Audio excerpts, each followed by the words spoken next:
우리가 앞 시간에 칼빈 신학의 요체를 쭉 한 10개 이상 14개, 14개까지 쭉 이렇게 나눠서 요약해 보았습니다. 이제는 그럼 기독교 강요는 뭐냐? 순수한 경건의 가르침이다. 경건이라는 말은 우리가 잘 이제 기억하셔야 됩니다. 이 기독교 강요 볼 때. 그래서 기독교 강요는 초판부터 교훈적이고 고백적이고 변증적인 성격을 뚜렷이 드러내었습니다. 그래서 성경의 가르침을 가감없이 교리로 삼았다라고 하는 측면에서 그것은 교훈적이었습니다. 칼빈은 본서의 목적이 참 경건에 대한 근본 교리와 그것을 가르치는 형식을 제시하는 데 있다고 천명하였습니다. 그래서 이 기독교 강요의 고백적 성격은 그것이 성령님의 내적인 감화를 통하여 믿음으로 수납한 계시의 진리를 충실하게 진술하고 있다는 측면에서 찾을 수 있습니다. 자, 기독교 강요는 또한 참 교리를 수호하고자 하는 변증적인 서책입니다.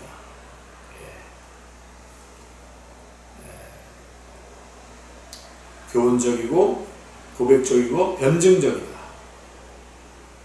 로마 카톨릭의 형식주의와 계급주의, 제세르파주의자들의 신비주의가 거침없이 비판되었다는 거죠.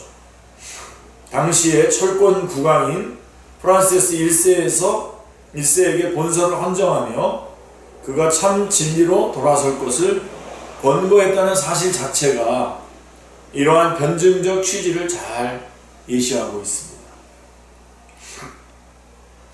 1536년에 탈고되어서 1536년에 출판된 기독교 강요 초판은 루터의 대소요리 문답에 영향을 받아서 기본적으로 전통적인 신앙 교육서 순서를 따랐습니다. 루터하고 칼빈하고는 25년 정도 차이가 납니다.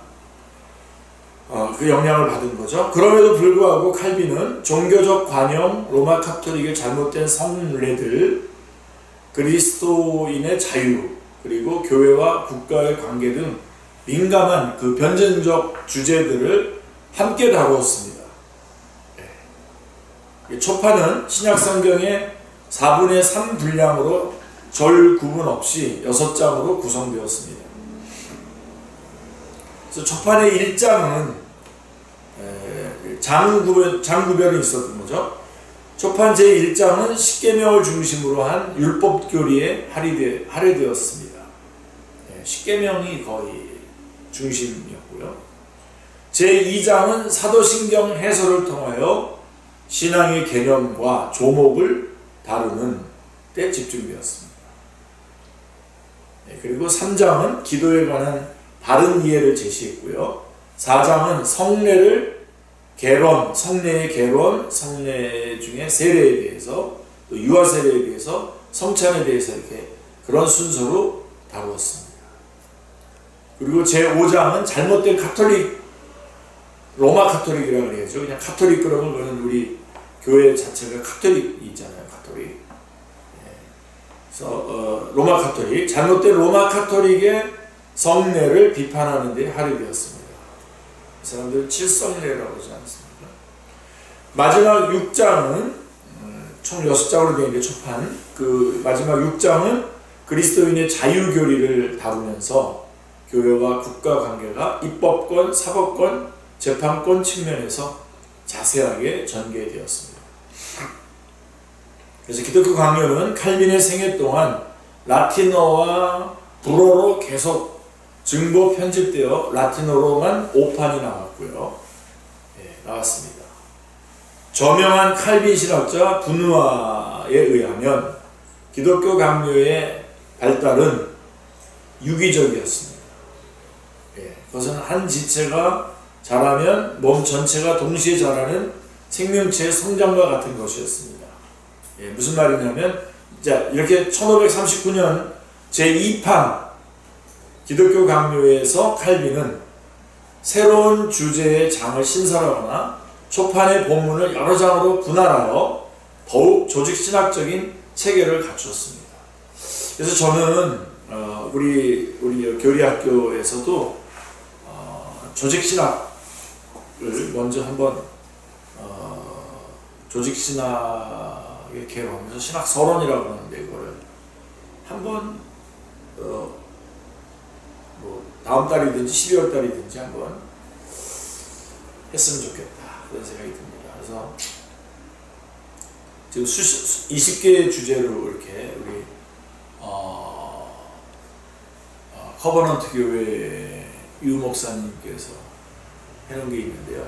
너무 잘 돼 있어요. 너무 잘 돼 있어요. 그래서 그걸 한번 아주 요약해가지고 커버넌트 교회에서 했던 거를 요약해가지고 놓은 건데, 그걸 한번 해주면 거의 다 다루고 있어서 그걸 한번 어떤 달에는 한번 해보고 싶은 마음이 있습니다. 자, 그래서 이 켈빈의 기독교 강요는 이제 초판에서 이제 두 번째 판으로 가면서 이렇게 몸이 자라가듯이 이렇게 부풀어졌다는 거죠. 그러니까 뒤에 거 보면 돼요. 뒤에 거 보면 계속해서. 그래서 제2판에서는 하나님의 지식에 관한 초판의 언급이 독립된 장으로 발전을 합니다. 그래서 회개에 대한 논의가 칭의를 설명하는 장 앞에 한 장으로 할애되었고요. 그래서 이후에 전형적으로 전개되는 회개 칭의의 구조가 확립이 됩니다. 이 판에서. 또한 예정론과 섭리론에 관한 독립된 장이 새로 생기게 되고요. 그리고 신구약의 일치와 차이에 대한 장이 새롭게 수립되어 언약신학의 단초를 제시했습니다. 소위 말하는 이제 우리 구속사가 좀 더 확장돼서 설명되어지고 있는 거죠. 뿐만 아니라 후에 황금의 작은 책이라고 불렸던 그리스도인의 삶의 교리장을 신설하여, 요 그리스도인의 삶의 교리에 대한 것만 저 큰 거 2권짜리 책 가지고 있습니다. 그때 당시 종교 개혁자들이 썼던 것인데요. 그리스도인의 삶의 교리장을 신설하여 미래를 묵상하면서 자기를 부인하고 십자가를 지고 주님을 쫓는 삶의 요체가 제시되었습니다. 점점 확장되고 있죠. 그래서 1543년에 출판된 제3판과 1550년에 출판된 제4판에서 칼빈은 교부들의 작품에서 다양하게 인용하여 교회론과 시민정부론을 획기적으로 심화시켰습니다. 특히 주목할 만한 것은 초판 이후부터 여러 장에 흩어져 논의되었던 믿음에 관한 논의가 많은 분량으로 증보되어서 독립된 새로운 장이 되었다는 사실입니다. 그리고 1559년 마지막 판 기독교 강요는 무려 80장에 달하는 큰 책이 되었습니다. 장을 묶는 권을 넷으로 했고요. 그래서 처음으로 권장절의 구조를 취했습니다. 우리 라 교수님은 항이라고 붙이셨죠. 이 분량은 성경 전체와 비슷했습니다. 여기에서 칼빈은 전체 교리 체계를 사도신경에 따라 4부분으로 나누어서 다뤘습니다. 그러니까 사도신경의 그런 구조입니다. 그래서 제1권에서는 하나님을 아는 지식과 우리 자신을 아는 지식에 대한 개괄적 고찰을 한 후에 일반 계시와 특별 계시를 다룹니다. 그리고 후반부에서는 삼위일체론과 13장부터 삼위일체론과 하나님의 창조와 섭리를 논구합니다. 그리고 2권에서는 타락한 인간의 비참한 상태를 먼저 다룬 후에 중보자 예수 그리스도의 필연성을 논합니다. 그래서 이 장은 여기서 이제 2권에서 칼빈은 예수 그리스도의 인격과 사역을 먼저 다루지 않고 대부분 우리 기독론 그러면 먼저 예수님의 인격과 사역을 다루는데 칼빈은 그렇게 하지 않고 율법과 신약, 그 다음에 신약과 구약의 일치와 차이에 대해서 몇 장을 할애합니다. 그래서 구속사를 연구하시는 분들은 이 부분을 집중적으로 보시면 많은 인사이트를 줍니다. 이로써 칼빈은 전체 성경의 실체가 예수 그리스도임을 부각시키고 있습니다. 구약도 신약도 율법도 다 예수 그리스도를 증언하는 것이다. 그런 거죠. 그래서 2권이 그렇게 되어 있고 3권에서 칼빈은 먼저 성령님에 관해 논의한 후에 믿음, 회개, 기독교인의 삶, 이신칭의의 원리를 순서대로 다루고 있습니다. 성령 하나님의 사역이죠. 이 부분에서 칼빈은 따로 장을 두지는 않았지만 예수 그리스도와의 신비한 연합의 교리를 전체 구원론의 기초로 삼으면서 그 위에 이신칭의의 원리를 세우고 있습니다. 구원론이죠. 그러니까 3권은 성령론이지만 성령에 관한 거지만 구원론, 그것이 구원이죠. 그리고 이신칭의의 장 바로 다음에 그리스도인의 자유를 다루는데 이 장을 칭의의 부록이라고 불렀습니다. 제3권의 마지막 부분은 예정론과 기도론 그리고 최후의 부활이라고 제목을 붙인 종말론에 할애되고 있습니다. 그래서 예정론이 은혜의 한 방편인 기도와 함께 다루어졌다는 사실이 아주 주목할 만한 것이죠. 저는 이게 썩 들어옵니다. 이렇게 예정론이 기도와 함께 다루어졌다. 하나님의 예정, 하나님의 주권 했을 때 우리가 할 수 있는 것은 하나님 앞에 기도하는 것밖에 없겠죠. 그래서 칼빈은 예정론을 성도가 하나님의 자녀가 되었음을 확신하면서 살아가는 감사의 영역에서 이해를 한 거죠.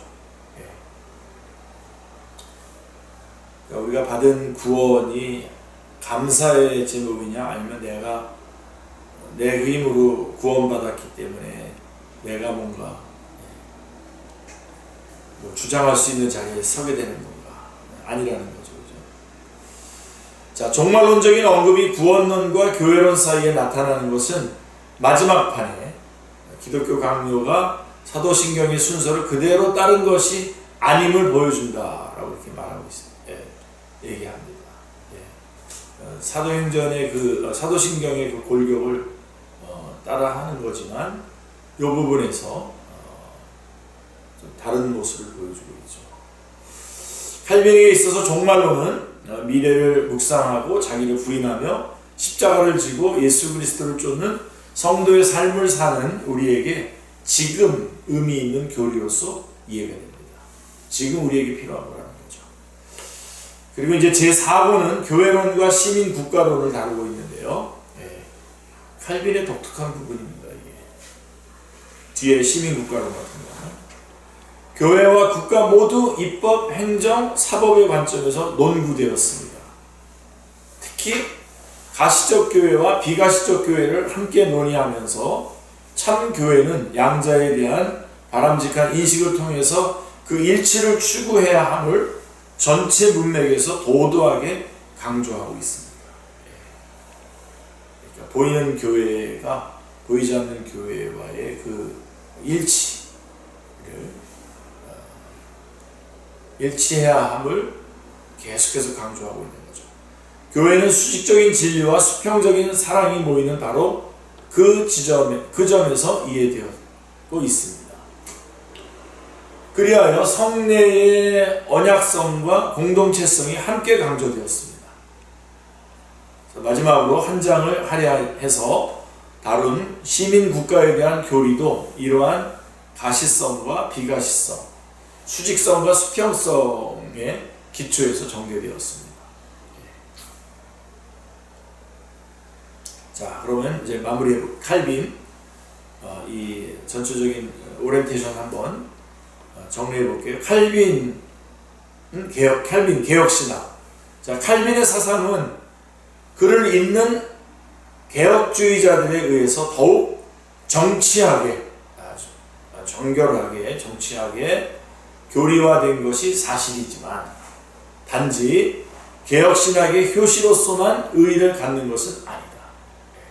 그러니까 개혁신학을 출발시킨 것으로서 만족하는 게 그 정도가 아니라, 자, 칼빈의 후예들 가운데에 칼빈에게 필적할 만한 성경 진리를 심오하고 부유하게 다루었던 신학자를 찾기란 쉽지 않습니다. 물론 칼바르트 같은 사람도 칼빈의 이 구조를 따라 했는데요. 그렇지만 찾기가 쉽지 않습니다. 칼빈은 성경의 가르침 자체가 교리적일 뿐만 아니라 신학을 가르치는 길이 이미 성경에 제시되어 있다고 확신을 했어요. 그래서 성경 안에 다 있다고 봤어요. 개혁주의 신학자들은 칼빈을 넘어서는 것이 아니라 칼빈을 풀어내는 데 그들의 사명이 있음을 깨달았습니다. 어마어마한 얘기입니다, 이게. 칼빈을 능가하는 어떤 또 다른 것이 아니라 우리가 칼빈을 생각할 때, 개혁신학을 얘기할 때 칼빈이 했던 그 모든 교리적인 그 주장들을 점점점 더 풀어내서 더 확고하게 하는 것이 후대에 오늘날의 칼빈을 연구하는 사람들의 사명이다 라고 하는 것이죠. 역사상 개혁주의는 칼빈의 신학이 각각의 상황에 고유하게 토착화되면서 여러 양상으로 수립되었습니다. 그래서 우리가 알고 있는 그런 개혁주의의 모든 것들이 다 이렇게 시작되죠. 칼빈의 가르침이 제네바에서는 베자로부터 프랜시스 트레틴에 이르는 제네바 개혁주의로 발전했고요. 프랑스에서는 프랑스 개혁주의로, 독일에서는 하이델베르크 신앙고백 교육서, 우리 하이델베르크 신앙고백서도 우리 교리학교에서 다룰 겁니다. 하이델베르크 신앙교육서에 기초한 독일 개혁주의로, 그 다음에 화란에서는, 네덜란드에서는 걸출한 언약신학자들을 거쳐서 카이퍼라든가 바빙크에 이르는 화란 개혁주의로 발전해 왔고요. 잉글랜드에서는 펄킨스와 오웬, 아시죠? 오웬의 죄론 같은 경우, 오웬 등으로 대표되는 청교도주의로, 그리고 스코틀랜드에서는 녹스와 루터포드, 루터포드는 우리 요즘 많이 우리 교회에서 많이 소개하고 있죠. 소요리 문답에서 루터포드의 교리 문답서가 있어요. 스코틀랜드 쪽에 이 웨스트민스터 신앙고백서 작성하는데 참여했던 분이죠. 그래서 녹스와 루터포드의 장로교로 전개되었습니다. 미국의 장로교는 잉글랜드의 청교도주의와 스코틀랜드의 장로교가 역사적으로 어우러져서 이루어진 것입니다. 자, 그러면 한국의 개신교회는 서구 사회에서 토착화된 개혁주의를 받아들인 개혁교회입니다. 우리 한국은 처음에는 미국의 장로교가 한국 개혁주의의 씨앗이었습니다. 처음에는. 그것이 자라는 과정에서 화란 본토와 미국의 개혁교단에서 전해진 화란 개혁주의의 신학이 함께 작용을 했죠.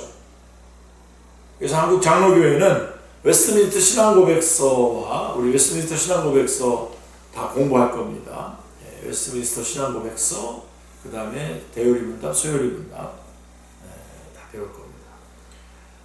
그 대소요리문답의 가르침을, 웨스트민스터 신앙고백서와 대소요리문답의 가르침을 채택함으로써 우리 장로교회는 언약사상에 기초한 신학이 여러 신학이 있지만 언약 사상에 기초한 구원 교리와 그리스도인의 삶의 교리를 중시하는 입장을 분명히 했습니다.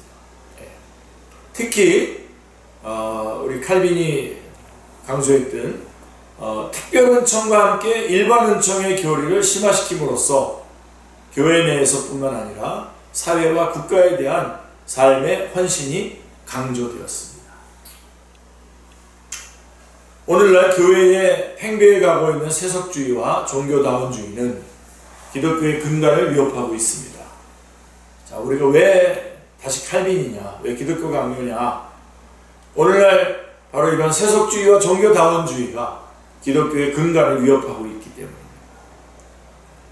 포스트 모더니즘 시대를 거치면서 상대주의가 오히려 절대시되고 있어요. 어떤 것이 진리라고 말하는 거가 아니라 뭐 이렇게 생각할 수도 있고 저렇게 생각할 수도 있다라고 하는 상대주의가 오히려 절대시되는, 그러니까 지고한 가치를 뭐 예수 그리스도를 믿음으로 구원받는 예수님의 유일성, 이런 것들을, 그런 지고한 가치를 편의와 실용의 잣대로 판단하고자 하는 거 하고요, 절대적 진리라는 개념 자체를 부조리한 것으로 여기는 세태가 만연합니다. 그래서 개혁교회 내에도 이러한 조류가 밀려 들어와서 우리 개혁교회라고 하는 교회들이 우리도 아예 그 전사님이 아예 표명을 했잖아요. 아예 그 우리 홈페이지에다가 개혁교회 내에도 이러한 조류가 밀려 들어와서 진리를 타협해서라도 평화롭게 공존하는 것이 순교의 피를 뿌리는 것보다 더욱 지혜롭다고 호도하기도 합니다.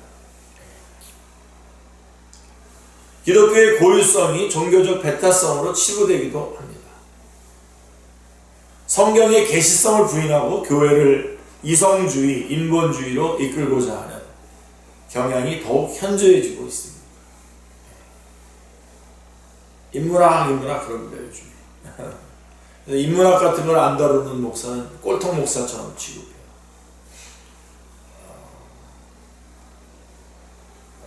성경을 다 알고선 그러는지는 모르겠습니다.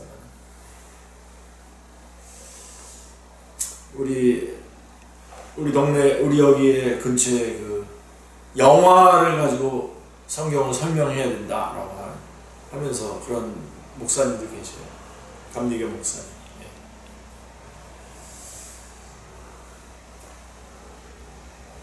안타깝죠? 네.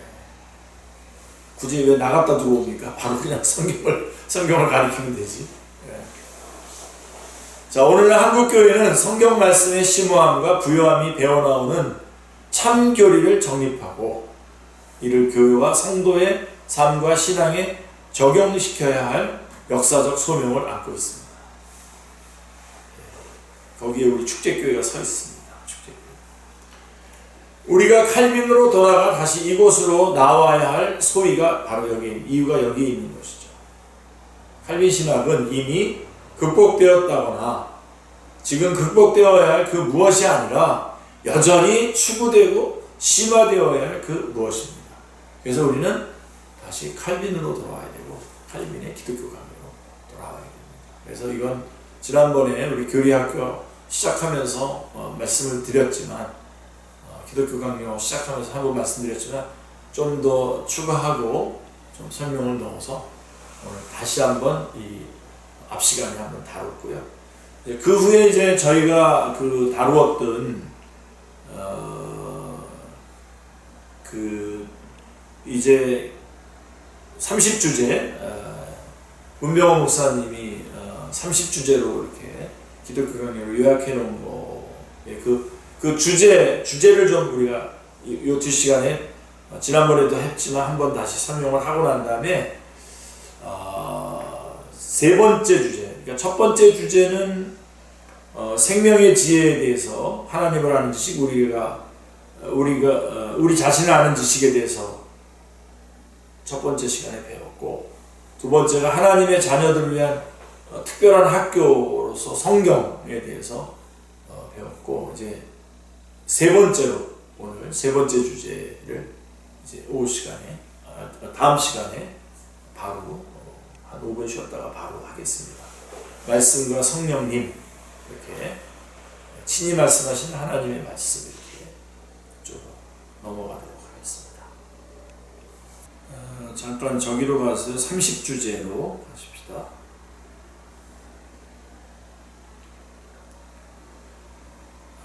30주제, 기독교 강요를 이제 30주제로 좀 나누었습니다. 나누어서 우리 목사님께서 나누어서 책을 하나 만드셨는데 그걸 간단하게 요약을 해보면 순서를 좀 보는 거죠. 제1권은 이제 제 7번째 주제까지가 1권인데요.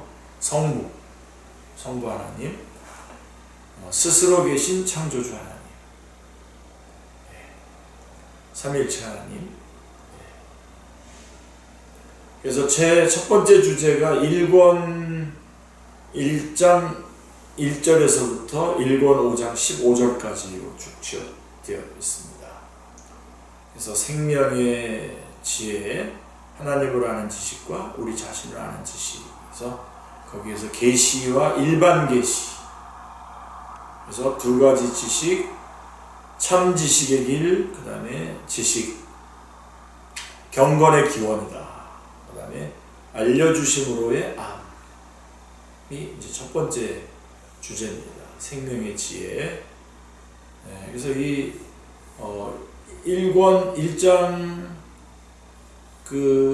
요 부분 1장 1절로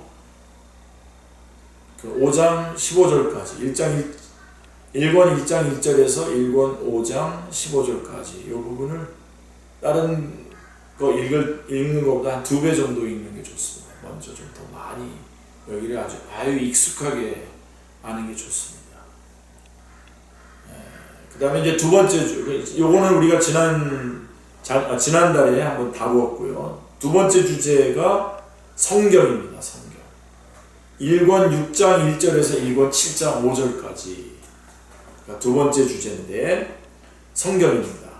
하나님의 자녀들을 위한 특별한 학교, 특별 계시에 대해서 다뤘습니다. 그래서 기록된 하나님의 말씀, 말씀의 통치, 성경과 성령님, 그래서 객관적인 확실성과 주관적인 확신에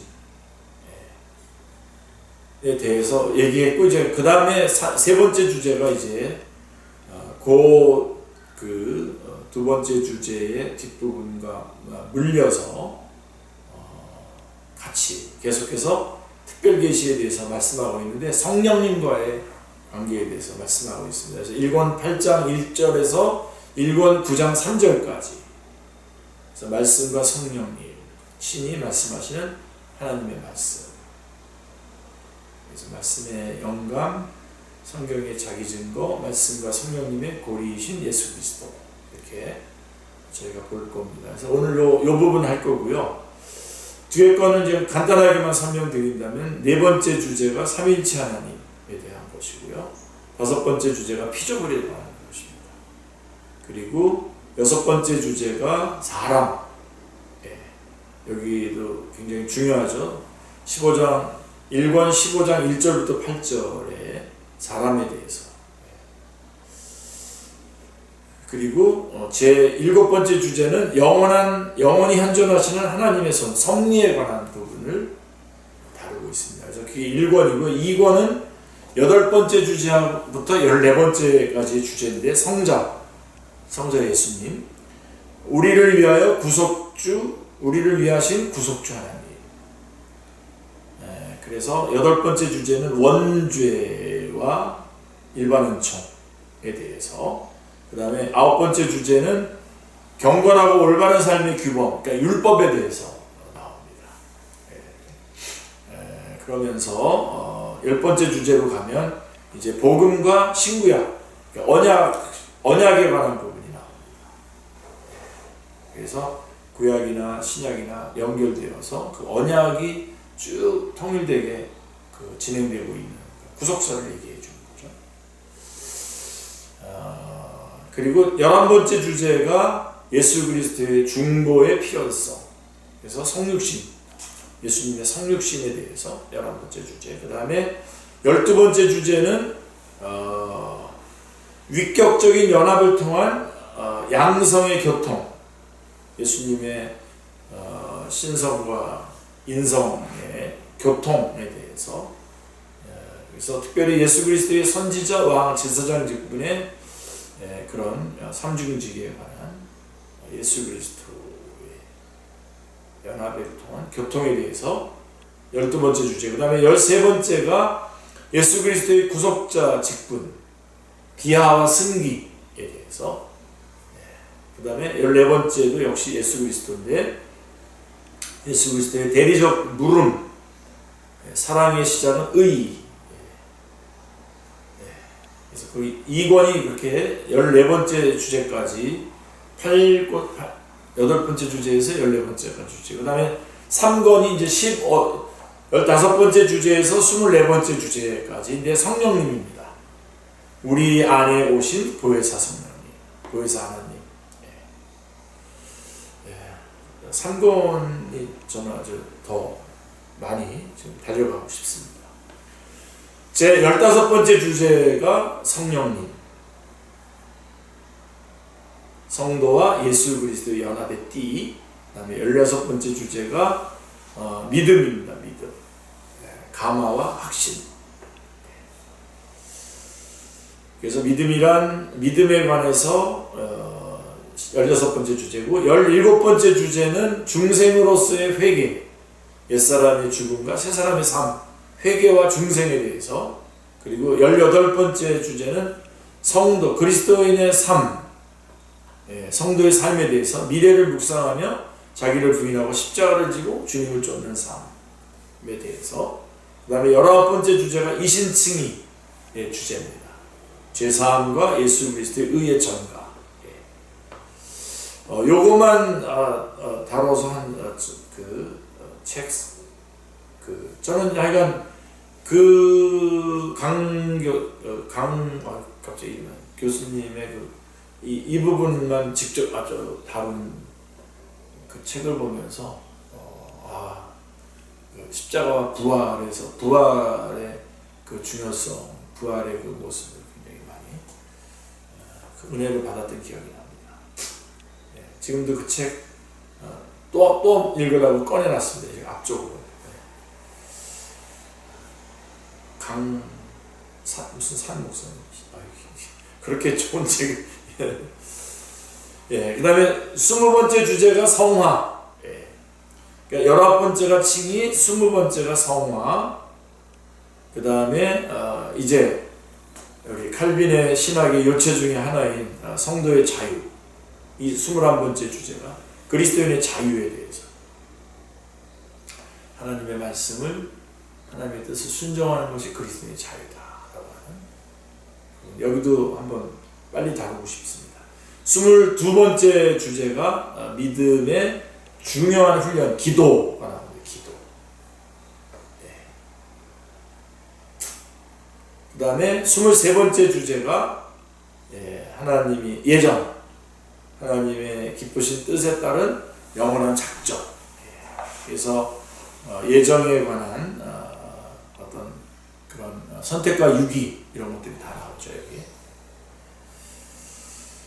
그 다음에 제 24번째 주제가 부활입니다. 종말입니다. 종말, 최후의 부활, 죽을 것이 죽지 아니함을 입는 종말에 대해서 24번째 주제예요. 그래서 꼭 한번 살펴요. 여기까지가 이제 3권이고요. 이제 4권이 이제 25, 26, 27, 28, 29, 30. 그래서 6개의 주제가 나오는데요. 교회에 관한 부분입니다. 예수 그리스도와 연합하여 자라가는 한 몸. 그래서 이 25번째 주제는 교회입니다. 교회의 참교회. 건전한 교리의 일치와 형제적 사랑으로 예수 그리스도와의 연합된 교회. 그래서 교리와 사랑, 전반적으로 강조하고 있죠. 근데 여기 25번째 주제로 좀 모아볼 수 있습니다. 그래서 4권 1장 1절부터 사권 2장 12절까지가 25번째 주제고 26번째 주제는 사권 3권 1절에서 사권 7장 30절까지 교회의 직분에 대해서 나와 있고요. 27번째 주제가 교회의 권세에 대해서 권징에 대한 부분입니다. 입법권, 사법권, 입법권, 교리권, 입법권, 사법권 이렇게 나눠져 있죠. 그 다음에 28번째 주제가 4권 14장 1절에서 4권 16장 32절까지 있는데 여기에서는 이제 성례에 대해서 그리고 세례 그 중에 세례에 대해서 그래서 그 세례 안에는 유아 세례도 나오죠. 그 다음에 이제 29번째 주제가 성례 중에서 성찬 그리고 이제 이 로마 카톨릭의 미사에 대한 반박이 있죠. 그리고 이제 마지막 30번째 주제가 계속해서 기독교의 초판에서부터 조금씩 흘러나오다가 마지막 판에는 아예 한 장을 이렇게 차지하게 됐죠. 4권 20장 1절부터 32절까지 하나님의 일반 은총적인 다스림, 시민정부에 대한 얘기가 나옵니다. 그래서 제가 이 출처는 30주제로 풀어쓴 기독교 강요, 문병호 목사님, 문병호 교수님께서 작성하신 책에서 이렇게 요약을 했습니다. 자, 그리고서 이제 우리가 어디로 넘어가야 되냐면 이제 세 번째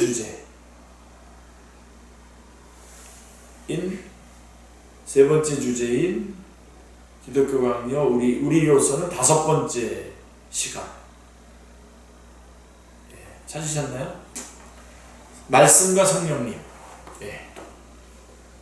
친히 말씀하시는 하나님의 말씀. 저는 이제 성경을 해석하고 설교도 준비하고 말씀도 전하고 또 성경 공부도 가르치는 입장에서는 이 부분을 모르면 안 됩니다. 이 부분은 아주 핵심적으로 잘 알아야 되기 때문에 조금은 이거 준비하면서 조금 기쁘기도 했고 좀 어떤 부분들을 제가 그 기독교 강요 자체를 요약을 보면서 준비했기 때문에 그래서 기독교 강요 책 자체를 좀 많이 좀 이렇게 찾아보면서 준비했습니다. 자, 말씀의 영감. 첫 번째가 말씀의 영감입니다. 삼위일체 하나님은 스스로 사랑이요 진리요 계시이십니다. 그렇죠? 우리 기독교 강요에서 삼위일체를 이야기할 때에 바로 이 부분을 항상 얘기합니다. 하나님은 스스로 사랑이요 진리요 계시이십니다. 하나님은 진리를 계시하심으로 길이 되십니다. 길. 또 사랑의 진리시므로 생명이 되십니다. 그래서 예수 그리스도는 육신으로 오신 하나님의 말씀으로서 우리를 위한 길이요 진리요 생명입니다. 우리를 위한 길이요 진리요 생명이십니다. 요한복음 14장 6절이죠. 한번 같이 읽겠습니다. 예수께서 이르시되 내가 곧 길이요 진리요 생명이니 나로 말미암지 않고는 아버지께로 올 자가 없느니라. 아주 절대적인 말씀인 거죠. 기독교가 배타적이다라고 이렇게 사람들이 얘기하는데 바로 이 말씀이 바로 그 말씀입니다. 기독교 복음은 그 복음의 원천이 하나님이죠. 그래서 하나님의 복음입니다. 그런데 그 복음은 어디에 기록되어 있냐면 성경에 기록되어 있어요. 그래서 이거를 약속의 복음이라 성경에 약속된 것이 나타난 거잖아요. 그래서 약속의 복음이라 그래요. 그러면 복음의 내용이 뭐냐? 아들의 복음입니다. 유일한 내가 곧 길이요 진리요 생명이라고 말씀하신 예수 그리스도의 그러니까 아들의 복음입니다. 그게 로마서 1장 1절부터 쭉 나오거든요. 그리고서 그게 이제 복음에 관한 빅3예요. 하나님의 복음, 약속의 복음, 아들의 복음인데 이것을 받아들이는 입장에서 우리 쪽에서는 순종의 복음이죠. 로마서 1장 5절에 믿어 순종케 하나니라고 한 것처럼 이건 아들의 복음입니다. 그래서 제가 이걸 왜 강조하냐면 불교에서 대부분 이런 것들을 아들의 복음, 복음의 핵심을 혼동스럽게 흐트러뜨리려고 하는 사람들의 그 방법은 뭐냐면 일단은 예수 그리스도를 이 진리에서 빼내는 거가 이 사람들 굉장히 급선무예요. 그래서 우리 복음은 기독교는 복음 인격 예수 그리스도를 믿는 생명의 종교인데도 그걸 싹 빼요. 빼고선 어떻게 하냐면 불교는 자비, 유교는 인, 그 다음에 기독교는 사랑. 그래서 같다. 다원주의적인 얘기를 하는 거죠.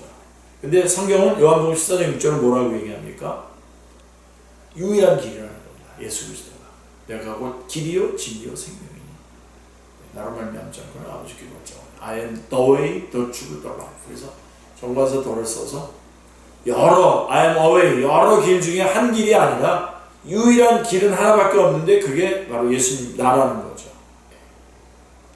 그게 요한복음 14장 6절의 말씀입니다. 그래서 성경은 성령님의 영감으로 감동된 인간 저자들이 기록한 하나님의 말씀으로 신적인 무엇을 호흡하고 있습니다.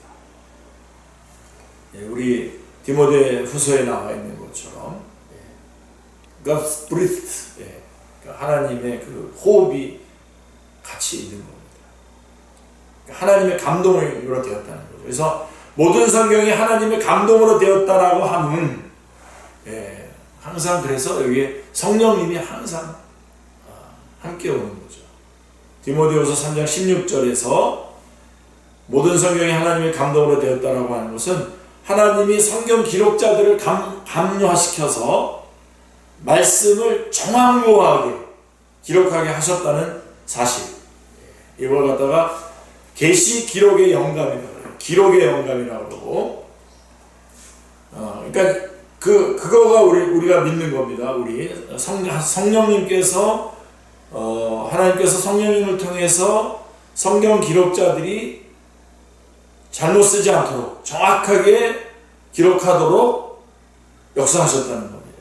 감화하셨다는 거예요. 그게 계시 기록의 영감이고 그 다음에 그들의 입에다가 말씀 자체를 불어넣어 주셨다라고 하는 사실까지 포함합니다. 이게 하나님의 감동으로 됐다는 것을. 그래서 이걸 계시 구술의 영감이라고 해요. 계시 기록의 영감이라고 그러고 기록하게 하셨고 구술의 영감, 입으로 말할 수 있도록 하신 것이 계시 구술의 영감이다라고 이렇게 말해요. 그래서 디모데후서 3장 16절을 한번 우리 본문 한번 볼까요? 같이요. 모든 성경은 하나님의 감동으로 된 것으로 교훈과 책망과 바르게 함과 의로 교육하기에 유익하니. 다 나와 있죠 여기. 모든 성경은 토타 스크립트라죠. 모든 성경은 하나님의 감동으로 된 것으로 교훈과 책망과 바르게 함과 의로 교육하기에 유익하니. 그래서 이렇게 이런 얘기하니까 이게 무슨 도덕 그런 것들을 얘기하는 것처럼 얘기하는데 모든 겁니다. 성경의 모든 것들을. 자, 이것은 하나님이 호흡으로 생기를 불어넣어서 사람을 생명으로 지으신 창조 사역과 비유가 되는 것이죠. 그래서 창세기 2장 7절에 같이 한번 읽겠습니다. 여호와 하나님이 땅의 흙으로 사람을 지으시고 생기를 그 코에 불어넣으시니 사람이 생명이 되니라라고 하는 이거를 비유하는 겁니다.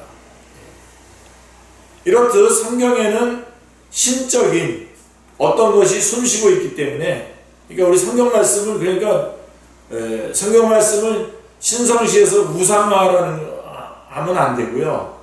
그래서 하나님께서 우리 그 성경 원본은 다 없어지게 하셨잖아요. 못 찾잖아요. 만약에 원본이 하나 있으면 아마 그 원본 붙잡고선 아마 그 어디다가 그 올려놓고서 섬겼을 겁니다. 근데 다 없애졌어요. 그런 의미가 아니라는 거죠. 그러니까 그래서 우리가 성경 말씀에는 신적인 어떤 것이 숨어 있기 때문에, 그러니까 단지 말의 기교를 넘어서서 더욱 강력한 진리의 힘이 있다는 겁니다. 그래서 좀 오버하시는 분들은 성경 자체를 막 이렇게 좀 신성시해가지고 그렇게 하는데, 그건 오버하는 거지만, 그러나 그럼에도 불구하고 하나님의 말씀이 기록되어 있는 기록된 그거 아닙니까? 그러니까 우리가 굉장히 소중하게 여기고 항상 경건하게 접근해야 돼요. 성경에 관해서. 막 세상 책 보듯이 막 이렇게. 그리고 설교도 그렇기 때문에 하나님 말씀을 지금 설교하는 거기 때문에 어떤 강연을 듣는 마음으로 들으면 안 됩니다. 그렇게 들으면 안 돼요. 그래서 이 성경 말씀이 아주 중요하죠. 그래서 더욱 강력한 진리의 힘이 있다고 기독교 강요에서는 칼빈이 주장합니다. 성경에는 천국의 장엄한 비밀들이 손질되지 않는 꾸밈 없는 단순한 문체로 기록되어 있습니다. 그러므로 하나님의 특별한 은총 없이는, 성령님의 역사가 없이는, 그 뜻입니다. 하나님의 특별한 은총이 없이는 성경 말씀에 대한 올바른 이해에 이를 수 없습니다. 우리 어저께도 우리 소요리문답 공부하면서 우리 형주 집사님이 꼭 예수님을 믿지 않아도 착한 일 하면은 그 사람이 더 낫지 않아요? 뭐 그렇게 질문을 하잖아요.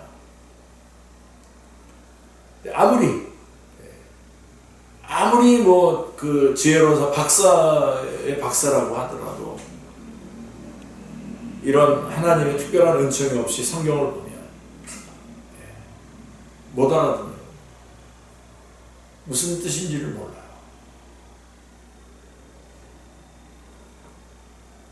그런 대표적인 게 우리나라에는 양주동 박사님이 바로 그런 분이었다고 그러죠. 성경을 갖다 줄줄줄 애우셨다는데 그리스도인은 아니었다고. 그러니 그를 구원할 수가 없죠. 그래서 하나님의 말씀은 오직 믿음으로만 받아들여지는데, 우리 문병호 목사님 좀 뒤에다가 이런 것들을 설명하고 있지만 무슨 뜻입니까? 성령님의 역사가 없이는 받아들일 수 없다라고 하는 거예요. 그게 믿음이에요. 믿음은 들음에서 나는 거고, 그 다음에 그 믿음은 누가? 성령님께서 주시는 거 아닙니까? 선물 아닙니까? 그래서 이 믿음은 사람의 지혜에 있지 아니하고 다만 하나님의 능력에 있다고 고린도전서 2장 5절을 말씀하고 있습니다. 그래서 고린도전서 2장 5절 같이 한번 읽어보겠습니다. 너희 믿음이 사람의 지혜에 있지 아니하고 다만 하나님의 능력에 있게 하였노라 라고 하는 것이죠. 아주 분명하게 고린도서에는 많은 질문들을 받아가지고 논쟁이 되는 그런 질문들을 받아가지고 그 받은 것을 대답해주고 있는 거 아닙니까? 바로 그런 논쟁들이 있었고 그것에 대해서 대답해주고 있는 거예요. 자, 로마서 10장 17절에서 믿음은 들음에서 난다고 했습니다. 거기 밑에 있는 거 한번 로마서 10장 17절 같이 한번 읽어볼까요? 그러므로 믿음은 들음에서 나며 들음은 그리스도의 말씀으로 말미암습니다.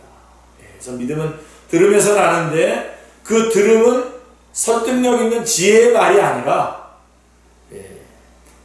멋진 어떤 그 말쟁이가 설득력 있게 해서 하는 그런 지혜의 말이 아니라는 겁니다. 이게 그 들으면 다만 어떻게 하죠? 성령님의 나타나심과 능력으로만 되는 것입니다. 자, 고린도서 2장 4절 같이 한번 읽어보겠습니다. 내 말과 내 전도함이 설득력 있는 지혜의 말로 하지 아니하고 다만 성령의 나타나심과 능력으로 하여. 전도에 미련한 것이라고 하지 않습니다. 그러니까 우리가 전도할 때에 막 뭐 설득을 하거나 뭐 멋지게 어떤 그런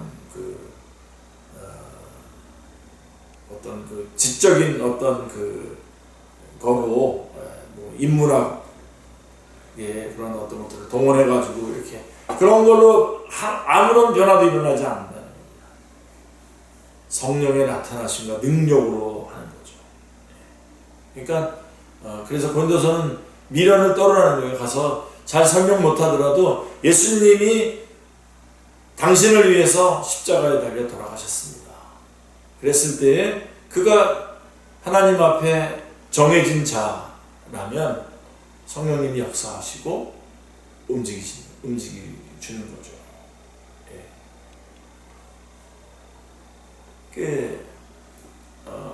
바울이 아덴에 가서 한번 그 사람들 철학자들 거기 많으니까 한번 그런 방식으로 한번 접근했다가 한번 큰 깨달음이 있었잖아요.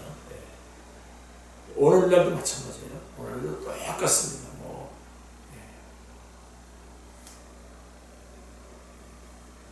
이런 제가 보니까 우리 SK텔레콤의 한 형제가 좀 저돌적이에요. 가서 막 이제 얘기를 하면서 나는 내 앞길을 좀 이렇게 누군가가 좀 잘 좀 나래주고 좀 이렇게 좀 알려주는 그런 사람이 좀 있었으면 좋겠어. 그러면은 이분이 그래요. 그런 분이 있어. 하고 이번 수요일에 한번 우리 기독성교회 모임에 한번 와봐. 그렇게 해가지고 한 명이 데리고 와가지고 같이 나오고 있어요 지금. 그러니까 그렇죠. 그렇게 해서 예수님 전하는 거예요. 그러면 역사하시는 거죠. 하나님께서 택하신 자를 불러내는 거잖아요. 그래서 성경을 읽을 때 우리는 친히 말씀하시는 하나님의 음성을 듣게 됩니다. 그 생명의 음성이 자신도 모르는 사이에 우리 마음에 스며들어서 골수에 새겨지는 거죠. 중요한 겁니다. 그래서 아침마다 일어나서 말씀 보고 아무것도 아닌 것 같이 아무런 변화가 하나도 안 일어난 것 같지만 내 안에서 성령님 역사하시고 그 말씀들이 마음속에 스며들게 되고 그게 믿음이 성장해지는 거죠. 자, 그리고 이제 성경의 자기 증거, 자증이라고 그러죠. 자증.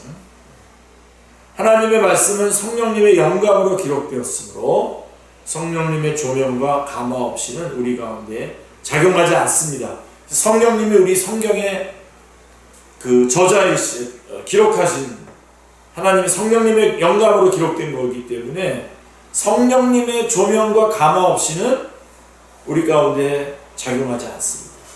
그래서 우리가 왜 우리 여러분 칼빈이라든가 당시의 개혁자들의 그 글들이나 이런 것들을 왜 이렇게 중요하게 여기냐면 하나님께서 그런 사람들에게 특별하게 역사하셔서 그런 사람들이 성경을 해석할 수 있는 그런 감동을 주신 거예요. 그리고 그런 것들을 잘 기록해 놓고 했던 것들을 우리가 보는 거예요. 굉장히 중요한 거예요.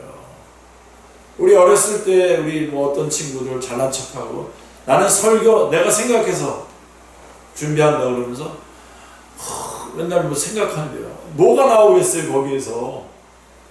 일단 성경을 보고 그다음에 거기서 묵상을 하고 저 같은 경우는 이 방법이 좋은 방법인지는 모르지만 나는 내가 어떤 본문을 정해놓고 제가 큐티를 해요. 묵상을 하고 내가 이제 거기를 파악하고 난 다음에 세 분이 했던 설교를 요약을 해요. 세 개를 요약을 해요. 똑같은 본문을 놓고 설교했던 목사님, 저 같은 경우는 그때 뭐 윤덕수 목사님, 뭐 곽상희 목사님 이렇게 몇 분 그분 거로 요약을 해요. 쭉 이렇게 요약해 놓고 내가 묵상한 거 놓고 요약해 놓은 거에서 쭉 뽑아요. 그리고 그것을 다시 보면서 거기에서 하나님이 우리 상황에, 우리 교회에 내가 그때 청년부 맡았고 그랬을 때니까 청년부 앞에서 이 말씀들이 어떻게 하는 거, 어느 부분을 더 우선권을 놓고 강조하고 전해야 되나, 그래가지고 그렇게 했죠. 그러다가 이제 그거보다 더 고전들이 있다는 거를 예를 들면 칼빈이 어거스티누스를 굉장히 거의 다 받아들이잖아요. 그거는 굉장히 지혜롭다고 봐요. 지혜로운 거죠. 어거스틴, 내가 어거스틴보다 낫지 그러면서 지금 따로 뚝 떨어지는 뭔가를 한다? 없어요. 새 것이 없습니다. 이미 하나님께서 그 시대에 역사하셔서 하나님의 성령님의 역사로 말미암아 주신 말씀들을 잘 해석해 놓은 말씀들을 잘 보는 것, 그게 참 중요하죠. 그래서 제가 볼 때 우리 유명하다, 좋은 설교자들 이렇게 보면 몇몇 분들이 제가 존경하는 분들이 있는데 그분들도 보면 정말 부지런하게 열심히 책들을 많이 읽었더라고요. 달라요. 읽은 사람들하고 혼자서 어디가 산에 가서 뚝 떨어진 거 들어가지고 기발하게 얘기한다 그러면서 다 딴 얘기예요. 성경에서 다 벗어나요. 그래가지고 율법주의로 가든가 아니면 신비주의로 가든가 다 그렇게 가는 거죠. 자기만 독특하게 경험한 것, 그 오랜 기간 동안 성경이 우리에게 주어졌는데 그 기간 동안 하나님께서 그 뜻들을 밝히 드러내 주셨을 텐데 그렇게 드러낸 거는 보지도 않으면서 나름대로 독특한 거를 찾아낸다. 이단이죠, 이단. 이단이 되는 거죠. 그래서 좋은 책들, 그런 것들을 인식하고 난 다음에 제가 지금 급해졌어요. 제가 제 책장에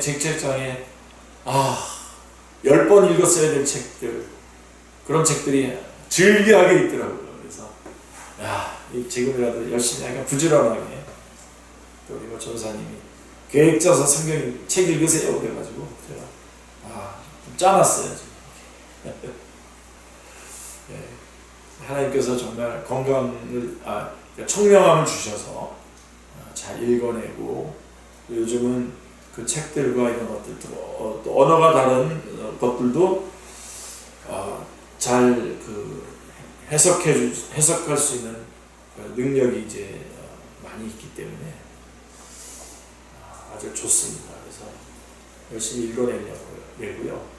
바로 그런 것들입니다. 그렇게 성령님을 통해서 성령님의 조명과 감화를 통해서 우리에게 말씀해 주시는 겁니다. 오직 성령님의 역사로 성경은 하나님의 자기 계시 즉 말씀을 스스로 계시하십니다. 이걸 믿기 때문에 우리가 성경을 보는 거죠. 성경을 보면 성경이 말씀하시잖아요. 자, 그래서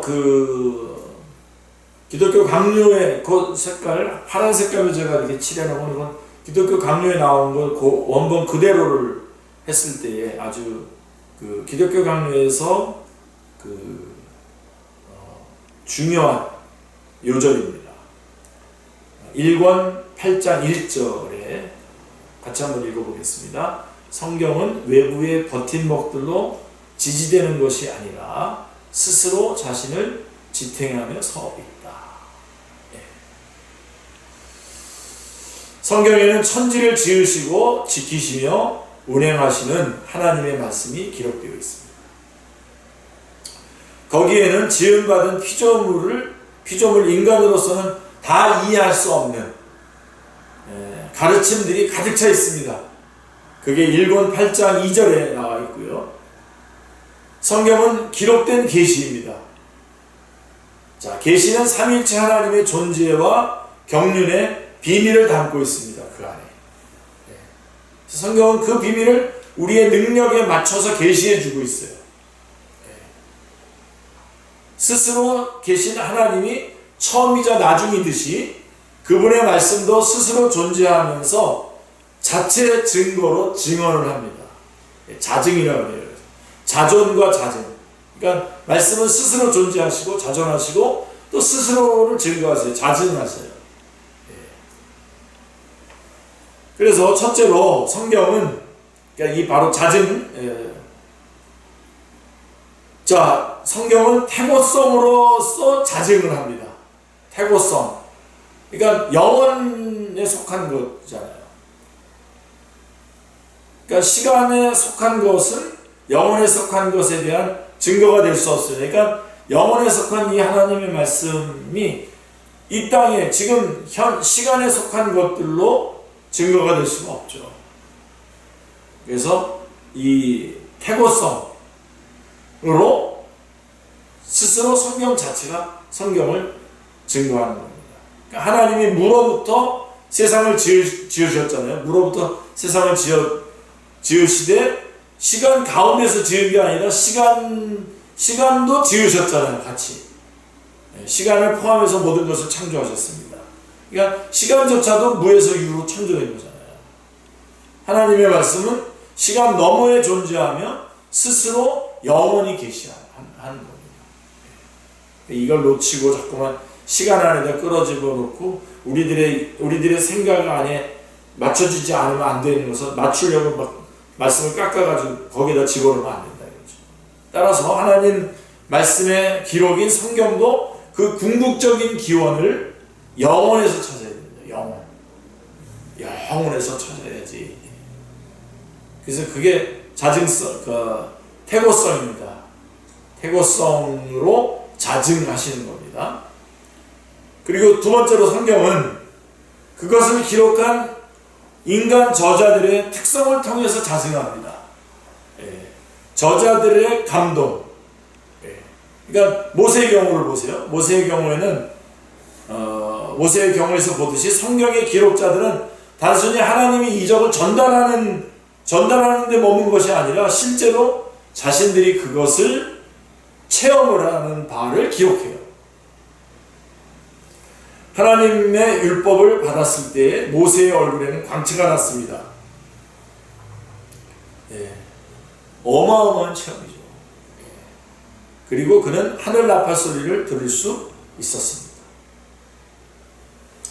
그가 막대기로 치자 물이 솟았고요. 기도하자 하늘에서 만나가 내렸습니다. 1권 8장 5절에 칼빈이 그 다음에 6절에 가면 하나님은 계시 사실을 체험한 선지자들과 사도들을 성경의 기록자로 세우셔서 기록된 말씀의 확실한 진리임을 증언하게 하셨습니다.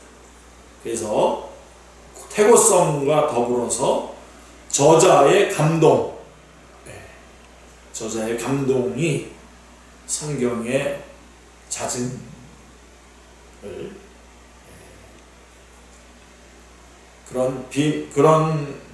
그것이 성경이다 라고 하는 것을 말씀해 주고 있습니다. 그리고 세 번째로 예언의 영, 그러니까 성경의 저자들이 예언의 영을 받아서 이미 된 일일 뿐만 아니라 앞으로 될 일도 기록하였다는 사실이 성경의 자증성을 뚜렷이 부각시킵니다. 1권 8장 7절 8절에 나와 있는데요. 사람은 이미 된 것으로만 증거를 삼지만 하나님은 미래에 될 것으로도 증거를 삼습니다. 예컨대 하나님은 미래에 될 부활로 현재의 성도들의 삶에 대한 증거를 삼으시죠. 성경은 자증함으로 그곳에는 미래의 일이 현재의 일에 대한 보증으로 기록되어 있습니다. 한번 볼까요? 이사야 42장 9절에 보시면 같이 읽겠습니다. 보라, 전에 예언한 일이 이미 이루어졌느니라. 이제 내가 새 일을 알리노라. 그 일이 시작되기 전에라도 너희에게 이르노라. 그래서 세 번째로는 예언의 영, 그러니까 태고성, 그 다음에 저자의 감동, 그 다음에 예언의 영, 앞에 것까지. 그리고 이제 네 번째로는 성경의 감화력. 그러니까 성경은 자체 감화력으로 어떤 핍박 가운데서도 순수하게 보존되어 왔으며 땅끝까지 확장되어 가고 있다는 측면에서 자증합니다. 그러니까 성경은 마치 가지를 자르면 더 자라서 급기야는 손이 닿을 수 없을 만큼 성장하는 종려나무와 같습니다. 칼빈이 얘기합니다. 만약 성경이 절대적 진리로 경건한 사람들의 등불이 되지 못한다면 그것은 겨와 같이 미풍에도 날아가고 말았을 것입니다. 그런데 성경의 강하게 역사상 그토록 많은 순교자들이 왜 뭘 근거로 피를 뿌렸습니까? 왜 순교합니까? 왜 순교했습니까? 성경의 내적 감화로 말미암아 감동받은 거예요. 성경 말씀에. 그런 확신에 이른 성도들이 그 진리의 확실성을 굳게 믿었기 때문에 내가 이 진리를 위해서 죽더라도 천국에서 일어날 것이다 라고 하는, 하나님의 말씀을 내가 사수하는 것이다 라고 하는 그런 확실성을 굳게 신뢰했기 때문입니다. 성경이 진리임을 확신하게 되는 것은 사람의 권함이나 지혜가 아니라 오직 스스로 말씀하시는 말씀의 증거로 말미암습니다. 그러므로 이성적인 추론이 아니라 마음의 경건과 평안이 선행되어야 한다는 어거스틴의 말을 합당합니다. 1권 8장 13절에 나와 있죠. 어거스티누스의 말. 한번 볼까요? 경건의 본질은 하나님께로부터 내려받은 것을 올려드림에 있습니다. 자, 우리 몸의 신진대사가 원활할 때에 건강하듯이 하나님께 받은 것을 마땅히 올려드릴 때 우리의 영혼이 복됩니다. 하나님은 하나님의 자리에서 영광을 받으시고 우리는 우리의 자리에 머물러 감사하는 상태가 샬롬, 평강입니다. 그래서 이 경건과 마음의 경건과 평강에 대해서 제가 볼 땐 요거는 문 목사님이 정리를 한 것 같아요. 자, 성경의 자증에 만족하지 않고 그것을 넘어서고자 한다면 아담과 하와가 사탄의 유혹에 빠져서 범했던 지적 교만의 죄를 짓는 것입니다. 그러니까 성경의 자증에 만족해야 되지 이것 말고 새로운 해석을 하는 것, 새롭게 성경이 말하지 않는 것을 말하려고 하는 것은 마치 아담과 하와가 사탄의 유혹에 빠져서 반드시 죽는다라고 했는데도 죽을까 하노라라고 하면서 나름대로 해석을 해가지고 넘어갔던 것처럼 똑같은 교만의 죄를 짓는 것이다 라고 하는 것입니다. 그러니까 모르겠으면 그냥 기도하고 넘어가야지. 이거를 알려고, 너희 알 바 아니오 그랬잖아요. 그날이 언제 오냐고 제자들이 예수님 승천하시기 직전에 물어봤잖아요. 사도행전 1장에서. 그때도 예수님께서 너희 알 바 아니오. 그리고 너희는 가서 모든 족속 가서 사마리아와 땅끝까지 이런 증인이 되라. 그러니까 그런 거 알려고 그러지 말고 너는 몸으로 빨리 달려가서 복음을 전하라고 그런 건데 알려고 했어요. 그래서 언제냐 그래가지고 그런 날짜 얘기하는 사람들 있잖아요. 다 이단입니다. 다. 얼마 전에 우리 조이선교회에서 정규채 선교사님이 진심으로 말했는지 농담으로 말했는지 모르지만 아이가 그런 그 이스라엘을 중심으로 해가지고 이야기를 했어요. 종말에 힌트가 있다는 거예요. 그래서 가만 보면 가을에 주님이 오실 거라고. 여기서 약간 어떤 사람은 웃기도 하고 어떤 사람은 진심으로 받아들이고 하고 그러면서 끝났는데 마지막에 마무리 기도를 하면서 대표 되시는 분이 마무리 기도를 하면서 하나님 가을에 오시는 주님을 기다립니다. 그러면서 그렇게 기도하는 거예요. 마지막에. 그래서 내가 돌죠.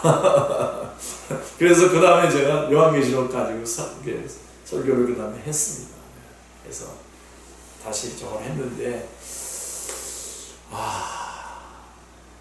가을에 오실 수도 있겠죠.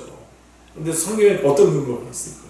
물론 이제 뭐 구약에 나온 절기 같은 거를 막 이렇게 설명해가지고 이스라엘식으로 해석을 해가지고 거기에 힌트가 바로 가을이라는 거죠. 그렇게 하는데 그런 얘기가 나부터 이제 막 생각 추적해가지고 그냥 난 안 하고서 그냥 따라가지 않고 그냥 접었는데요. 안 되죠. 이 성경에서 자증하고 있는 것을 넘어서면 안 돼요. 그게 굉장히 중요한 거예요. 요즘의 이단들이 다 뭡니까? 그렇게 넘어서는 거죠. 그래서 신사도 운동, 이 하나님의 말씀은 선지자와 사도들의 터 위에 그것이 이제 사도성이잖아요. 사도성. 성경의 그러니까 교회가 세워질 때에 우리는 하나이고 거룩하고 사도적인 교회를 믿는다 그러는데 바로 그 사도성이 바로 그거잖아요. 근데 이거를 뛰어넘어서 이미 다 완성된 성경에다가 뭔가 또 다른 얘기를 하고 싶어서 내가 또 사도라는 거예요. 그게 신사도 운동이에요. 그러니까 완전히 잘못된 거죠. 성경이 자증하고 있는 것을 넘어서려고 하는 것. 이거는 아주 무시무시한 겁니다. 한국교회는 지금 몇몇 그 스타들이 나타나면서 스타가 되려고, 스타도 아니면서 스타가 되려고 하는 사람들이 말하는 어떤 요즘에는 특별히 이념적 편향에 따른 성경 해석 같은 것들이 막 인기를 얻고 있습니다. 그래가지고 광장에 나가서 막 하고 싶은 얘기 막 떠들어요. 그러고선 성경의 물 마치 해석한 것처럼 얘기하고 그러죠. 그거는 무시무시한 겁니다. 하나님 다 알고 계십니다. 하나님 다 알고 계십니다. 어디라고 성경이 말하지도 않은 말을 성경이라고 하면서 얘기를 합니다. 근데 많은 백성들은 모르는 사람, 성경을 모르니까, 자기가 성경을 안 보니까 그리스도인이 됐는데도 그런 갈망이 분명히 그리스도인에게는, 거듭난 사람에게는 분명히 하나님께서 갈망을 주셨을 텐데도 살펴보지도 않고 그런데 빠지는 거죠.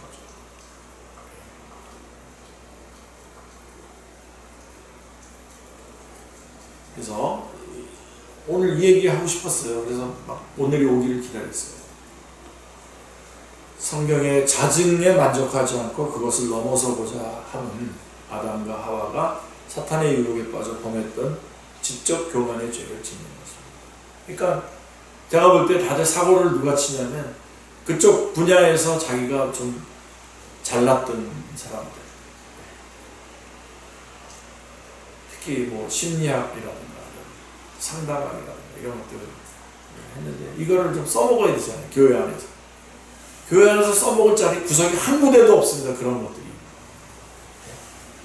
하나의 어떤 무슨 학문을 하고 사람들에게 어떤 위로하고 사랑을 하기 위한 어떤 툴로 사용하더라도 굉장히 위험한데 그런 것들을 꼭 피워보려고 하니까 문제가 되는 거죠. 또 어떤 사람은 또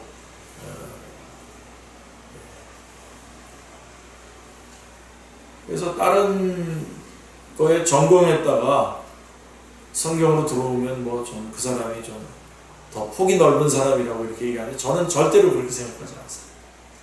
그냥 직통으로 가는 거지 무슨 하나님의 말씀은 직통으로 가는 거지 무슨 돌아 가니까. 저쪽에 반포에서 목회하시는 한 분 목사님은 자기가 정치학을 했잖아요. 그래서 대통령 되려고 하다가 아니다. 이거는 학위를 그렇게 받았지만 이거는 공부하는 방법을 배운 것밖에 아니다.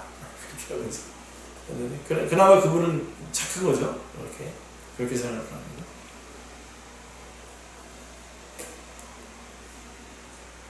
근데 또 문제는 뭐냐면요, 이렇게 또 세상적인 학위가 없으면 사람들이 또 우습게 봐요. 그래서 권위를 인정을 안 해요. 그러거나 말거나 해야 되는데 또 그러면 이제라도 그럼 학위를 가서 받아야 되겠다. 그런 사람들도 있고요. 네. 자, 어쨌든 다 여기서 일어나는 해프닝이에요. 요것 때문에 일어나는 해프닝이에요. 하나님의 말씀. 예.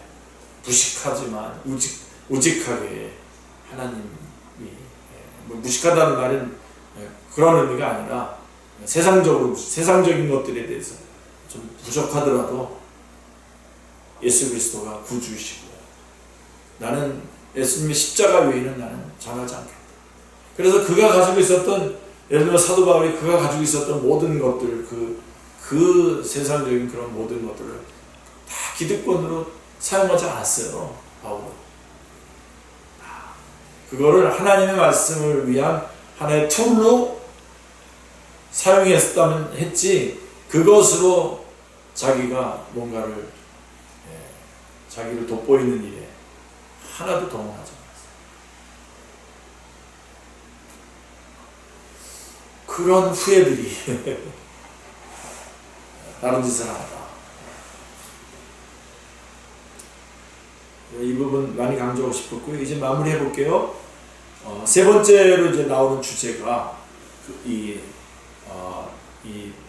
하나, 둘, 셋, 이게 전체적인 주제로서는 네 번째 주제죠. 그 중에서 이제 그 안에서 세 번째가 뭐냐면, 자, 이제 아주 결정적으로 중요한 거죠. 말씀과 성령의 고리이신 예수 그리스도. 자, 우리가 받은 진리의 성령님은 예수 그리스도께서 위에서 부어주시는 영으로서 오직 그분이 가르치시고 말씀하신 것을 생각나게 하시며 알게 하시죠. 그러니까 성령님이 하시는 일은 뭐냐면 창의적인 역사가 아니라 예수님이 누구신지를 알게 하기 위해서 예수님과 함께 역사하시고 예수님을 드러나게 하시고 예수님을 전하는 영이에요. 예수님은 말씀이잖아요. 말씀이 육신이 되셨잖아요. 그러니까 성령은, 예수님 없이 성령을 얘기한다, 산에 올라가서 뭘 받았다, 그건 귀신입니다. 또 거꾸로 성령의 역사는 없는데 뭐 말씀을 받았다, 그건 학문이죠. 그건 뭐 학문이에요. 그러니까 이게 함께 역사한다라고 하는 걸 절대로 놓치지 말아야 됩니다. 자, 사도행전 2장 33절에 보세요. 같이요. 하나님이 오른손으로 예수를 높이시매 그가 약속하신 성령을 아버지께 받아서 너희가 보고 듣는 이것을 부어주셨다. 함께 역사했다는 거죠. 그 다음에 요한복음 14장 26절에 아주 결정적인 말씀이죠. 예수님께서 직접 말씀하셨죠. 보혜사 곧 아버지께서 내 이름으로 보내신 성령, 그가 너희에게 모든 것을 가르치시고 내가 너희에게 말한 모든 것을 생각나게 하시죠. 그러니까 우리가 이 성령론이 구원론이잖아요. 우리가, 자, 예수님께서 말씀하신 것들이 오늘 성경에 기록됐지만 그 기록된 것을 우리가 눈으로 볼 때에 그 기록이 우리의 손까지 오게 하신 것도 성령님이시지만 그것을 볼 때에 그것이 바로 예수님에 관한 것들이라고 하는 것, 예수님이 하신 일, 예수님이 어떤 분이신지를 말해주는 것이 누구냐? 성령님이 말해주시는 거예요. 성령님.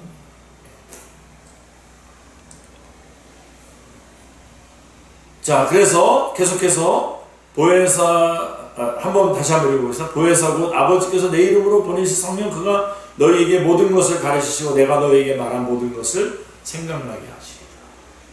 그래서 성령님이 너무너무 중요한 거예요.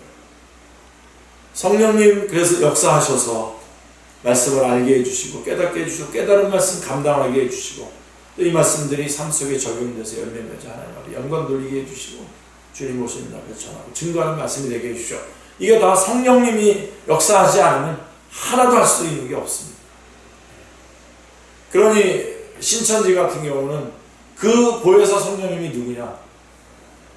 이만희가 바로 자기가 보혜사라는 거예요. 이 사람들 장난으로 하는 게 아니에요. 이 사람들도 나름대로 그 포인트를 아는 거예요. 지금 가장 중요한 건 뭐냐, 이 영혼들을 악한 길로 끌고 가야 되는데, 악한 길로 끌고 갈 때 얘네들한테 뭐라고 속여야 이 사람들이 제일 좋게 여기고 나를 따라올까? 내가 바로 보혜사다라고 말하니까 된다는 거예요.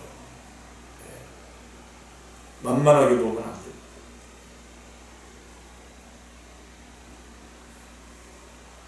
자, 그래서 성령님은 오직 들은 것을 말씀하심으로써 장래의 일을 알리신다라고 말씀하고 있습니다. 요한복음 15장 15절에도 나오죠. 같이 읽겠습니다. 이제부터는 너희를 종이라 하지 아니하리니 종은 주인이 하는 것을 알지 못함이니라. 너희를 친구라 하였노니 내가 내 아버지의 들은 것을 다 너희에게 알게 하셨습니다. 그러니까 오직 들은 것을 말씀하심으로써 장래의 일을 알리신다. 그러니까 자의적으로 창의적으로 역사하시는 분이 아니세요. 놓치지 마십시오. 자기가 말씀으로 와야 돼. 그러니까 말씀을 붙잡아야 되고, 말씀을 붙잡을 때 말씀과 함께 역사하시는 분은 성령님이신 거예요. 그러므로 사도 바울 같은 경우 보세요. 셋째 하늘에 갔었잖아요. 근데도 그 후에도 어떻게 했습니까? 여전히 말씀을 전하는 일에 전념했어요. 말씀 팽개치고 나 봤어 그러서 그거 얘기한 게 아니라 말씀을 가지고 사역했다고요. 이거는 그렇게 얘기해줘도 몰라요. 한 번 만나가지고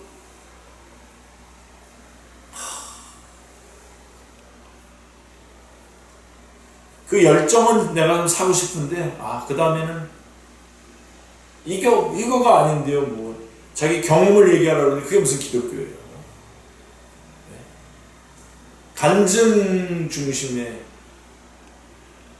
교회, 기독교 신앙, 썸씽 뭐, 그거는 사탄이 정말 우리를 나락으로 떨어뜨릴 수 있는 거기 지름길들을 놓는 거나 같아요.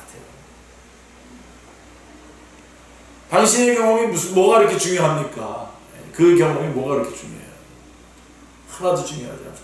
사도 바울이 이 얘기도 정말 이런 거 아니다. 내가 이 간증과 아무 관계, 내 체험과 아무 관계가 없다라고 하는 걸 말하기 위해서 말하는 것 같아요. 3층천 거기 한번 읽어보세요. 같이. 내가 그리스도 안에 있는 한 사람을 아노니 그가 40년간 전에 셋째 하늘에 이끌려 간지라. 그가 몸 안에 있었는지 몸 밖에 있었는지 나는 모르거니와 하나님은 아십니다. 이런 어마어마한 경험을 했지만 하나도 말씀을 전하는 데 있어서 하나도 그 말씀 전하는 데에 이게 걸림돌이 되지 않도록 철저하게 놔뒀어요. 이렇게 한번 갔다 왔으면 뭐 내가 본 천국 퍼시콜레 같은 책 써내가지고 엄청났지 않겠습니까? 안 그러셨어요. 그리고 그것은 성경에 기록되어 있어요. 이렇게. 그런데도 여전히 이 길을 따라가려고 한다면 자기 경험한 게 좋아가지고 모이면 하나님 말씀 듣는 것보다 자기 경험 얘기하는 게 더 좋아가지고 그런 거라면 이 길을 따라가는 거죠. 잘못된 길을 따라가는 거죠. 지도자가 그런 것도 막지도 못한다면 지도자가 아닌 거죠. 사도 바울은 예수 그리스도께서 우리 안에서 말씀하신다는 증거를 그분의 영이 모든 성도 가운데서 능력으로 역사하고 계시다고 하는 사실에서 찾았습니다. 말씀의 역사가 성령님에 의해서 진행되고 있다고 하는 것을 찾았어요. 고린도후서 13장 3절 4절 같이 보겠습니다. 이는 그리스도께서 내 안에서 말씀하시는 증거를 너희가 구함이니 그는 너희에게 대하여 약하지 않고 도리어 너희 안에서 강하십니다. 그리스도께서 약하심으로 십자가에 못 박히셨으나 하나님의 능력으로 살아계시니 우리도 그 안에서 약하나 너희에게 대하여 하나님의 능력으로 그와 함께 살리라. 말씀으로 강하게 역사한단 말이에요. 실로 성도는, 그리스도인은 말씀 자신이신 예수 그리스도의 영을 또 다른 보혜사로 받았습니다. 그래서 그가 그리스도인지 아닌지 어떻게 하냐. 로마서 8장 9절에 보면 만일 너희 속에 하나님의 영이 거하시면 너희가 육신에 있지 않냐고 영에 있나니 누구든지 그리스도의 영이 없으면 그리스도의 사람이 아니라, 성령이 없으면 그리스도의 사람이 아닌 겁니다. 그리고 빌립보서 1장 19절에 보세요. 이것이 너희의 간구와 예수 그리스도의 성령의 도우심으로 나를 구원에 이르게 할 줄을 아는 거로. 그러니까 성령님께서 도우신단 말이에요. 성령님의 역사가 있어야 된다. 그러니까 성령님의 역사가 없는 사람은 그리스도인이 아닌 거예요. 유기된 자인 거예요. 그래서 이제 성령님의 임재는 주님께서 우리 안에 살고 계시다는 것을 의미하는 거예요. 그 유명한 갈라디아서 2장 20절 같이요. 내가 그리스도와 함께 십자가에 못 박혔나니 그런즉 이제는 내가 사는 것이 아니요 오직 내 안에 그리스도께서 사시는 것이라. 이제 내가 육체 가운데 사는 것은 나를 사랑하사 나를 위하여 자기 자신을 버리신 하나님의 아들을 믿는 믿음 안에서 사는 것이라. 그래서 기독교 강요 1권 9장 1절에 이렇게 되어 있어요. 같이 한번 읽을까요? 그러므로 우리에게 약속된 영의 임무는 새롭고 듣지 못한 계시들을 만들어내거나 새로운 종류의 가르침을 조작하여 우리가 받아들인 복음의 가르침으로부터 멀어지도록 하는 것이 아니라 복음을 통하여 우리에게 권해지는 바로 그 가르침을 우리 마음에 각인시키는 데 있다. 여기서도 또 칼빈은 강력하게 강조하죠. 아까 성경의 자증의 범위를 넘어가는 것에 대해서 말씀드렸는데, 그러므로 우리에게 약속된 영의 임무는, 성령님의 역사는, 이게 요렇게 번역했는데 또 요 두 권에서 하나는 또 성령님이라고 써놨어요. 그러므로 우리에게 약속된 성령님은 새롭고 듣지 못한 계시들을 만들어내거나 새로운 종류의 가르침을 조작하여 우리가 받아들인 복음의 가르침으로부터 멀어지도록 하는 것이 아니라, 그런 역사가 성령님의 역사가 아니라 오히려 복음을 통해서, 예수 그리스도를 통해서 우리에게 권해지는 바로 그 가르침을 정말 우리 마음에 이분이 너의 구세주 예수님이시다. 예수님이 너를 위해서 십자가에 달려 돌아가셨다. 그리고 의롭다 하기 위해서 부활하셨다. 라고 하는 것을 각인시키는 일을 하시는 분이시다. 라고 하는 것입니다. 어느 시대나 중보자 없이 직접 하나님을 만나고자 하는 신비주의자들이 있습니다. 칼빈이 이때 글 쓸 때 당시에는 제세 파들이 그 파들이었는데요. 그들은 예수 그리스도의 중보를 무시할 뿐만 아니라 성경을 최종적 계시로 여기지도 않습니다. 그래서 그들은 자신의 체험을 또 다른 계시의 창출이라고 여기기 때문에 계속해서 자기네들의 한 일을 덧붙이려고 하는 거죠. 그래서 말씀을 떠나서 영의 능력만 추구하는 사람들은 또 거꾸로 반대로, 신비주의자들은 뭔가 자기의 간증 체험들을 여기다가 더 덧붙이려고 하고, 또 말씀을 떠나서 영의 능력만을 추구하는 사람들은 스스로 허망하고 거짓된 것들에 매이게 됩니다. 그래서 사도들이 전한 것 외에 다른 복음은 없습니다. 갈라디아서 1장 6절로 9절에 보면 아주 강력하죠. 아주 그냥 그리스도의 은혜로 너희를 부르신 이를 이같이 속히 떠나 다른 복음을 따르는 것을 내가 이상히 여기노라. 다른 복음은 없나니 다만 어떤 사람들이 너희를 교란하여 그리스도의 복음을 변하게 하려 합니다. 그러나 우리나 혹은 하늘에서 온 천사라도 이렇게 말하고 싶었었겠죠. 예루살렘에서 내려온 지도자들이라도 우리가 너희에게 전한 복음 외에 다른 복음을 전하면 저주를 받을지. 우리가 전에 말하였거니와 내가 지금 다시 말하노니 만일 누구든지 너희가 받은 것 외에 다른 복음을 전하면 저주를 받을지어다. 오직 성경의 모든 예언은 보혜사 성령님을 받은 우리에게 더욱 확실하여 어두운 데를 비추는 등불 같으니 1.1획이라도 사사로이 풀 것이 아닙니다. 절대로 사사로이 풀면 안 됩니다.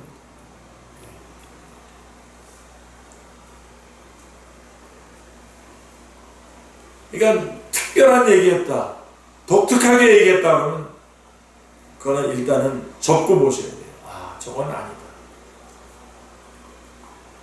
이렇게 돼 있어요. 우리 찬송에도 그렇죠. 평생에 듣던 말씀 또 들려주시오. 또 예수님이 유일한 구주이십니다. 성경은 하나님의 절대적인 말씀입니다. 예. 성령님은 말씀의 기록, 말씀을 더 돋보이게 하기 위해서 우리에게 복음을 더 각인시켜 주시는 분이십니다. 라고 하는 늘 듣던 말씀, 옛길이 바로 우리가 가야 할 길. 평생에 듣던 말씀 또 듣는 게 맞습니다. 그래서 사사로이 풀 것이 아닙니다. 베드로후서 1장 19절 20절에 얘기하고 있죠. 같이요. 또 우리에게는 더 확실한 예언이 있어 어두운 데를 비추는 등불과 같으니 날이 새어 샛별이 너희 마음에 떠오르기까지 너희가 이것을 주의하는 것이 옳으니라. 먼저 할 것은 성경의 모든 예언은 사사로이 풀 것이 아니니. 그리고 이제 기독교 강요에는 이렇게 나와 있어요. 1권 9장 2절에 보면 같이 읽겠습니다. 성령이 성경의 저자이시다. 그분은 변화하실 수도 자신과 다르실 수도 없으시다. 그러니까 그러므로 그분은 성경에 한번 자신을 보이신 그대로 영원히 계시니 마땅하다. 이게 칼빈의 기독교 강요에 나온 얘기입니다. 성령의 불변성은 성경의 저자이신 성령님의 영원한 동일하심에 따른 것입니다. 성령님이 신령한 진리를 불어넣어 주십니다. 우리에게 임하신 성령님은 하나님의 자녀가 되게 하시는 영이요 예수 그리스도와 함께 후사가 되게 하시는 영입니다. 로마서 8장 15절로 17절. 로마서 8장 15절 17절 제가 해설할 때마다 그냥 빈약하게 해설했는데 이번에 많이 은혜 받았어요. 같이 읽겠습니다. 너희는 다시 무서워하는 종의 영을 받지 아니하고 양자의 영을 받았으므로 우리가 아빠 아버지라고 부르십니다. 성령님이죠. 성령이 친히 우리의 영과 더불어 우리가 하나님의 자녀인 것을 증언하시느니 또 자녀이면 또한 상속자 곧 하나님의 상속자여 그리스도와 함께한 상속자니 우리가 그와 함께 영광을 받기 위하여 고난도 함께 받아야 할 것입니다. 아멘. 예수 그리스도의 영을 받은 자마다 그분과 다 한 근원에서 난지라 그분을 알므로 하나님을 아는 영생의 지식을 얻습니다. 먼저 우리 히브리서 2장 11절 말씀 같이 한번 보겠습니다. 거룩하게 하시는 이와 거룩하게 함을 입은 자들이 다 한 근원에서 난지라. 그러므로 형제라 부르시기를 부끄러워하지 아니하시오. 그러니까 예수 그리스도의 영을 받은 자마다 그분과 한 근원에서 났다는 거예요. 성령님의 그 연결하심.